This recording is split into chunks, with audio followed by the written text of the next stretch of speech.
아침 편지 고도원의 사랑합니다. 감사합니다. 서문을 대신 하는 글. 인생은 여행이다. 여행은 떠나는 일이다. 오늘의 나를 떠나 어제의 나와 내일의 나를 만나는 일이다. 힘들여 오늘을 살아가는 나로부터 벗어나 새로운 나와 소통하는 일은 살아가면서 얼마나 중요한가. 타지에서의 깊은 밤, 낯선 침대에 누워 어둠에 안겨 있노라면 내가 있던 자리에 두고 온 많은 일들이 그동안 내 삶을 얼마나 꽁꽁 묶어놓고 있었는지를 깨닫게 된다. 사람에 치이고 생활에 찌든 현실의 무게는 늘 버거웠고 사랑에 배고픈 일상은 언제나 외로웠다. 하지만 현재 내가 가진 모든 것은 결국 내가 걸어온 무수한 발자국의 또 다른 이름일 따름이다. 그럼에도 불구하고 우리는 늘 새로운 세상과 만나 조화를 이루고 화해하면서 살아가야 한다. 세상과 조화를 이루고 화해한다는 것은 결국 나 자신을 다시 찾는 일이기도 하다.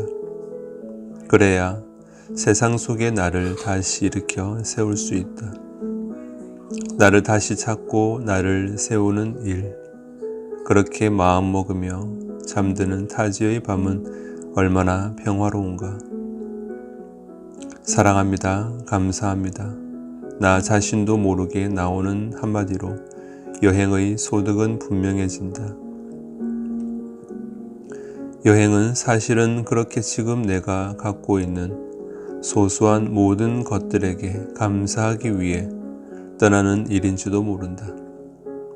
하지만 어찌 여행에서 뿐이랴.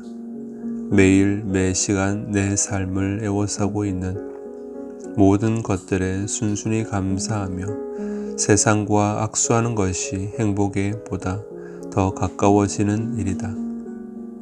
오늘 아무리 삶이 버겁고 외로울지라도 언제나 사랑합니다. 감사합니다. 한마디 하면서 살아가는 사람에게 행복은 늘 품 안에 있다.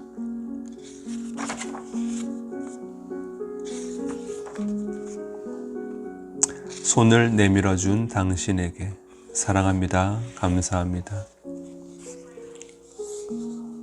첫 번째, 짓다. 우리말엔 같은 글자를 갖고 있어도 여러 가지 다른 의미를 갖는 말들이 많다. 그것이 우리말의 묘미이기도 하다. 그런 말 중에 나는 짓다라는 단어를 특히 좋아한다. 짓다라는 단어가 늘 나를 미소 짓게 한다. 밥을 짓고 옷을 짓는 것처럼 재료를 들여 어떤 것을 만드는 일을 짓는다고 한다.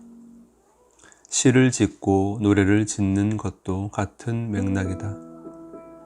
논밭을 다루어 농사를 하는 것도 농사를 짓는다고 한다. 모두 생산의 의미가 있다. 말을 생산하는 것도 지어낸다고 한다. 엉뚱한 거짓말을 하는 것을 말을 지어서 한다고 한다. 묶거나 꽂거나 해서 매듭을 만드는 것도 짓는다고 하고 이어져 온 일을 끝맺는 것도 짓는다는 표현을 쓴다. 이렇게 다양한 의미로 쓰이고 있어서 영어로는 make, build, construct, write, compose, name 등 여러 단어로 표현될 수 있다. 그러고 보면 우리가 사는 모습이 계속 무언가를 짓는 일의 연속이 아닌가 싶다. 만들어내고 반복하는 일의 반복이니까 말이다. 아침에 눈을 뜨면 밥을 지어 먹고 길을 나선다. 회사에 도착해서는 말을 지어서 일을 하고 마무리를 짓는다. 퇴근하면 힘든 하루를 마무리 지으며 잠자리에 든다.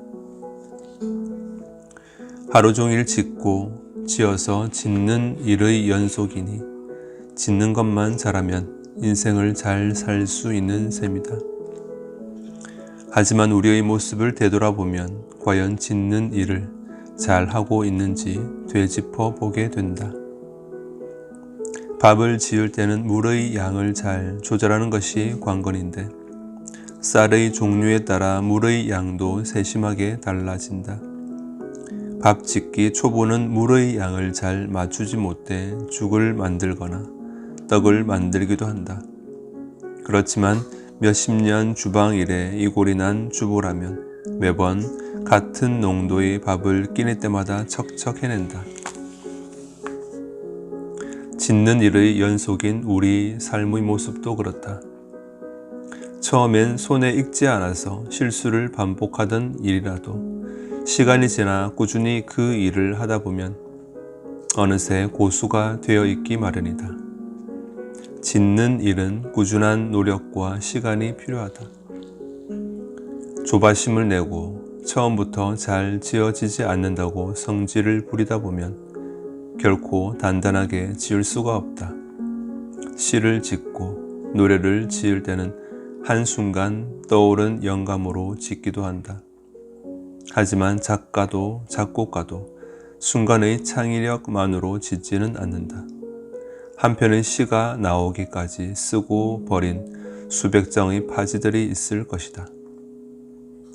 하나의 명곡이 나오기까지 쓰고 버린 수백 개의 오선지가 있을 것이다. 우리가 보고 듣는 것은 그렇게 수많은 노력을 통해 지어낸 창작물인 셈이다. 우리가 살아가며 많은 것을 지을 때는 혼자 힘으로 지을 수 없는 것들도 많다. 협동하고 도와가며 이루어야 할 것들이 많다.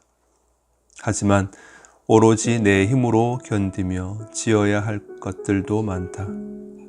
협동할 것과 스스로 할 것, 이 두 가지를 혼동하며 우왕좌왕한다면 결코 훌륭하게 지어낼 수 없는 것이 바로 인생이다.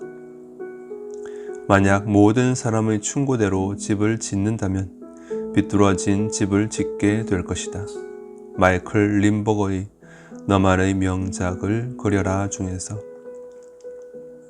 누군가의 충고가 절실할 때 여러 사람의 서로 다른 충고 속에서 방황을 하기도 하지만 결국 집을 짓고 그 안에 살 사람은 나 자신이라는 걸 명심해야 한다.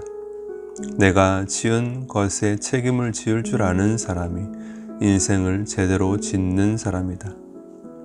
지어서 세우는 일도 중요하지만 세운 것이 소홀함이 없도록 마무리를 잘 짓는 일도 중요하다. 매듭을 짓는 일을 잘못하면 제대로 된 마무리하는 과정이라 할 수 없다. 아무리 많은 것을 지어 놓았어도 마무리를 제대로 못하면 빛이 바랄 수밖에 없는 것이다. 시작하는 순간에는 거창한데 늘 마무리가 빈약한 사람을 덜어보게 된다. 활기차게 짓기 시작했지만 늘 마감을 제대로 짓지 못하는 사람이 적지 않다. 밥을 지을 때는 물을 잘 맞춰야 하고 집을 지을 때는 기초를 잘 다져야 하고 시를 지을 때는 충분히 생각해야 한다. 말을 지을 때는 거짓이 없어야 하고 마무리를 지을 때는 깔끔하게 해야 한다. 생활의 전반에서 짓는 일만 제대로 한다면 걸림돌이 없다. 나는 지금 제대로 짓고 있는지 내가 짓고 있는 것들을 한번 되짚어 볼 필요가 있다.